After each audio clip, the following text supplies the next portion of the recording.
I'm Kevin Jacobsen of Gold Derby here with Moira Frazier, hair department head for Abbott Elementary, and April Chaney, makeup department head for Abbott Elementary.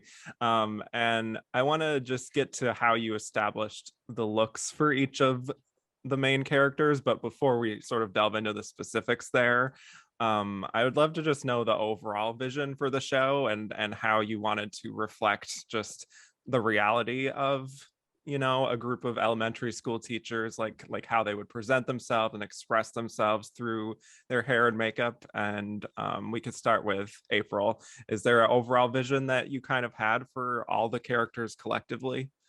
There is. I look back into like my growing up and my elementary school teachers and what stood out to me. And then I kind of communicated with Quinta and got her spill on what she wanted and also got a little bit of background on these characters.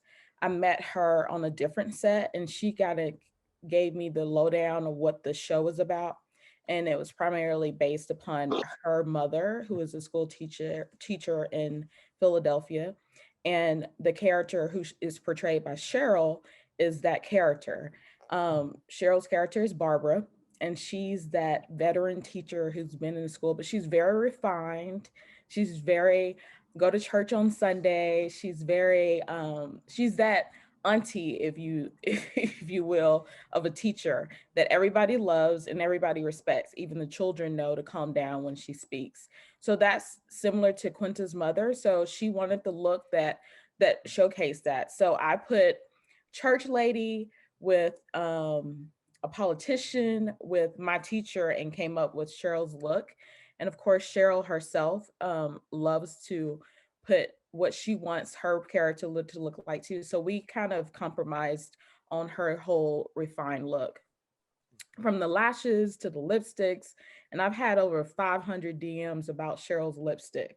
They're always asking me what red did I put on her in episodes. So her look has gotten a lot of popularity on social media as well.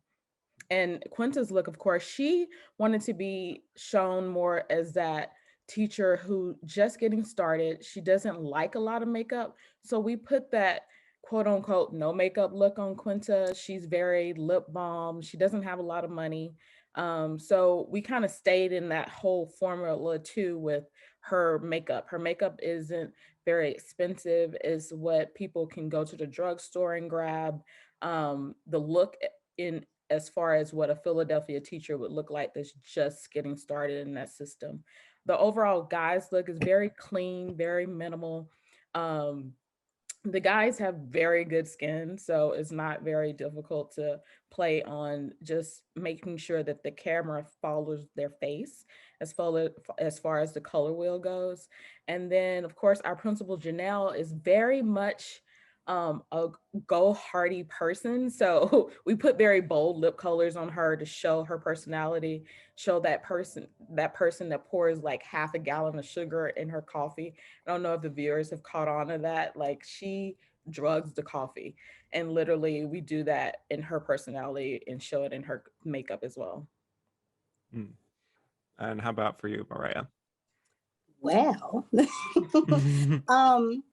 when I came on and got the call to this project, Bryson Connolly was the original department head.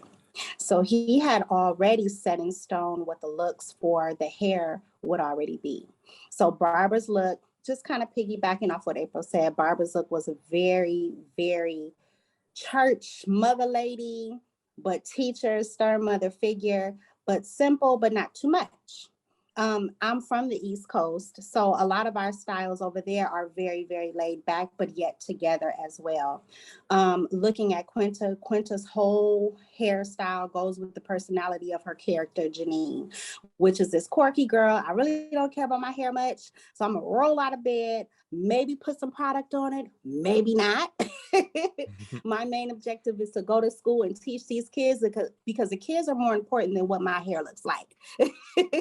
Still got your curls and still standing firm in the natural hair movement, but just a little bit more relaxed in her appearance, as you can see. As far as the guys are concerned, the guys are pretty much straightforward.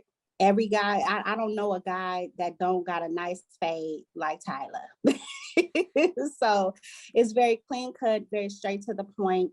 And yeah, Lisa's character, Melissa. I forgot about Lisa. Yeah, she got that, that mob boss vibe. You know what I'm saying? So it's like, I'm gonna come in there with my pleather pants and I'm gonna make it work because I'm a boss and I know a guy. And those girls, hi, hold on one second. Girl, I'm in the middle of a meeting. You okay? You okay, girl? No, go set up. Sorry, I'm at work. But yeah, so with those characters all together, oh, and Janelle's character, it was giving city girl, city girl, city girl. So of course her hair has to be on point. It has to be all of the latest hairstyles. And that's the vibe that we wanted to come across. We didn't want to come across old lady. So it had to be very, very young. And her wigs always had to change. Because if you're from the East Coast, we don't never keep our hair the same. We always got to change it up. So yes, with Bryson's vision, we just carried that vision all the way through. And it worked out. Definitely. And they truly do all have a distinct look to them. But I'm also, speaking to vision, just curious about working with Quinta as the showrunner and just how involved she is in the process and what she's like as a boss and as a star actor. Okay, well, there you go. Whoever wants to take it, just to speak to Quinta's sort of overall vision. We can actually take it together because both Moira and I, we have so much fun with Quinta. Like from the morning we get in the trailer, she is the sweetest, nicest, and we do our job, but we play around on set too. It is truly a comedy. Like for instance, even the jump rope scene that was on episode 110, where Jacob jumps in and he double dutches in place of Quinta. So we were all double dutching on set that day. That whole week. So, and Quinta, of course, she has some moves. Like it's like playing with your little sister kind of when you're on set with Quinta. And the three of us have so much fun. It's such a vibe. Like every morning, like we have a routine, April. We have a routine, and that routine is to, first of all, I make waffles for everybody in the morning. I've called my trailer in her trailer wigs and waffles in my trailer.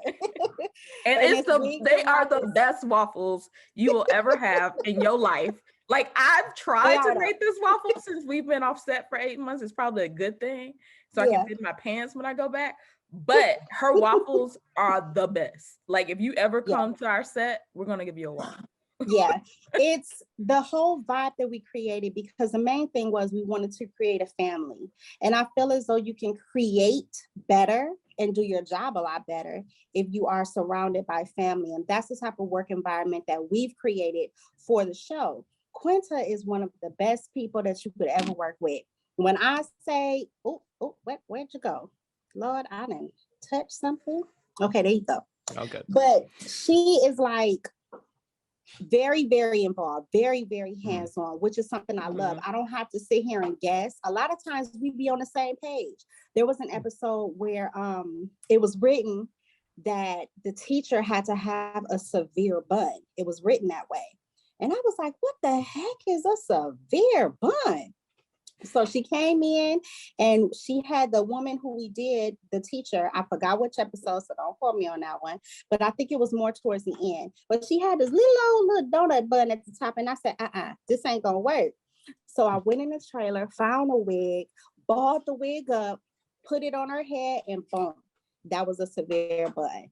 And Quinta loved it. The host, like, it really did fit the scene. So I love the fact that Quinta allows us to be very creative, and we are very last minute when it comes to changes.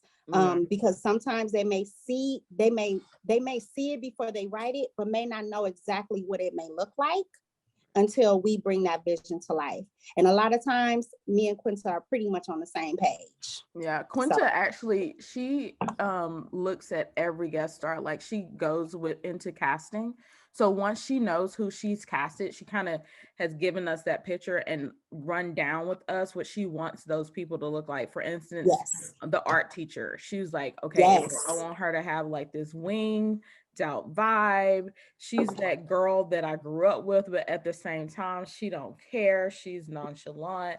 So the looks that we do for our guest characters as well as our main cast are really Quinta's visions that we are putting together at the same time. So I can't wait, because one thing about social media, they're always going to give you their 2 cents. And they have literally casted our entire school on social media. So like I can't wait to see next season who she casts for different roles that, even playing off of what social media has, found. Like they're like, why we need some crazy like PE teacher that's, has been a former basketball player, and all these different characters are coming into people's heads because she has put on screen and shown the fun that you can have with school teachers in elementary school. So it's really a fun comedic show that we, like Moira said, we're all like a little family now. Yeah. Yeah. And even going back to looks with those guest characters, I remember when we had the teacher, not she was a teacher, but she was a mom. And she had to be that hood mom from the hood, but she worked in a salon or whatever. So therefore her hair had to match exactly what she was coming in looking like.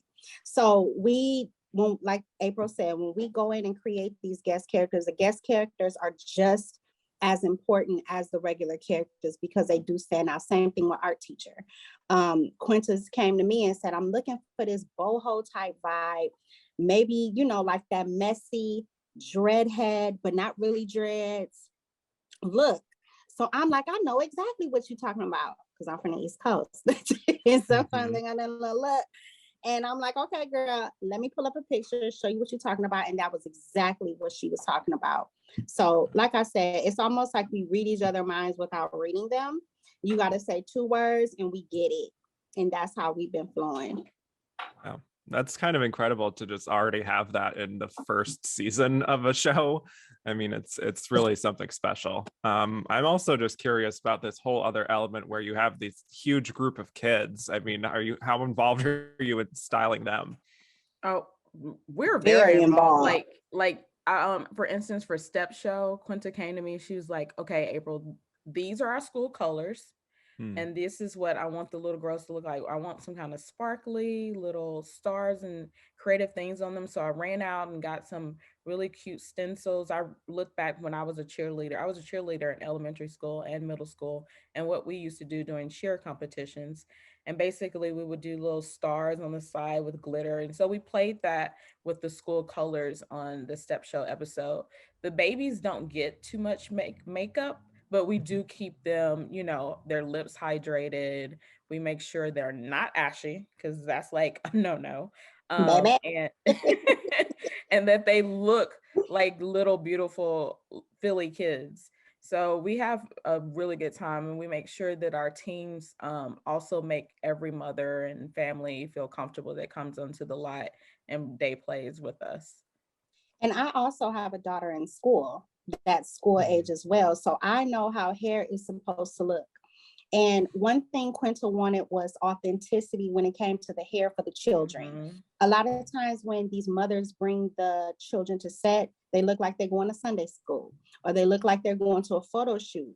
But your character is a child in the inner city, and just keeping it 100 as a parent, sometimes I don't feel like doing my kids' hair. So it's not going to be perfect. In no realistic time, a mother gets up and really do her kids' hair when you got 4 or 5 kids to get ready to go to school.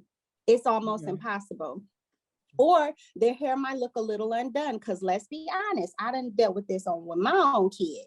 I would do her hair and it'd be nice and pressed and all of that. And by the time she get home, it looks completely like I didn't put a hot comb. I ain't put a product.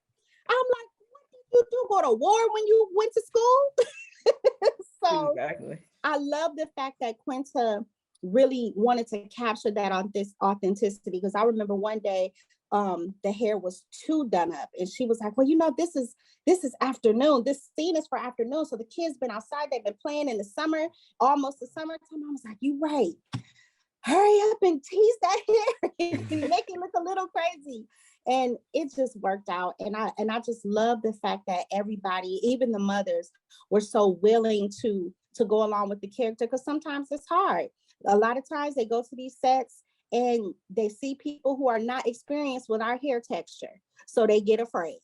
And sometimes the hair comes overdone or not done or whatever. So I'm happy that I'm able to fill that void and give parents the confidence to let them know their babies is in the right hands when they come to this set. And that's what's most important. Wow. Yeah. And I think people are just also responding to that sense of realism, you know. Have you been tapped into just the fan response and, you know, just looking at how people are reacting, teachers are reacting, and just general fans? We get messaged, like I was telling you earlier, like right. Everybody's all like, what did you put on Quinta's eyes on this episode, and where did you put on Barbara's lip for this episode?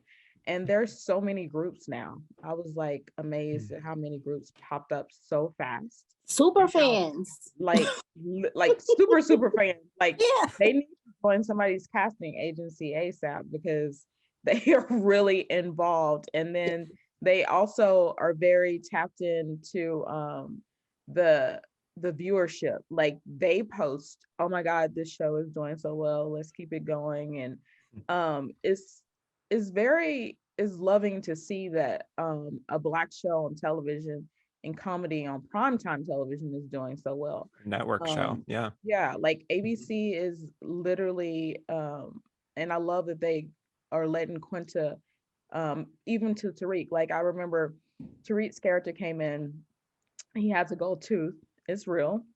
And Quinta came into the makeup trailer. She was like, April, can we do something to cover up his gold tooth? And I was like, I kind of like the gold tooth. And she didn't know because I was wearing a mask. And I was like, I actually have a diamond on my tooth too. And she was like, you do? And I was like, yeah. And I was like, his character plays so well with Tariq's character. And so it's been playing really well, and we just left it. So we could have made a cap, but I think for Tariq's like feminism, it plays well. Because he's a feminist. Yeah. Right, he gonna let you pay for everything. Yeah, pay for everything. I love that line. Same for you, Moira, in terms of the fan response. Yeah, it's absolutely been amazing. And it's I'm always calling April. April always sending me stuff like, girl, did you see what they said about this? And they see what I know. Like, they tweet. They use every piece of social media they can find and get the message to you. They tweet, they Facebook. I wouldn't even be surprised if we saw somebody pop up. What's the old social media platform that used to come out? On MySpace. Because they will find you. They find everything. They really do. They are super investigators. I mean, if there was ever a crime committed, they will solve it. But yeah, the fan response has been absolutely amazing. The characters, if that's how you say it, the drawings, the paintings from the teachers, the kids, it just feels so good to have a show that people love and appreciate, that's authentic and real. And it's really hard to portray that now. It's just hard to portray that. So I'm really thankful to be a part of this project once again. Thankful to Bryson for bringing me on and trusting me with this project as well, because he did so much work on this when he hand sewed and hand tied every stitch, every hair into each wig. He did that and should be commended as well. I'm glad you gave him a shout out there. You have to. Of course. But unfortunately, we're out of time already. But for those of you watching, subscribe for more interviews just like this, and go to goldderby.com to make your Emmy predictions. And truly, thank you both so much for talking with me today. Thanks for having us. Thank you.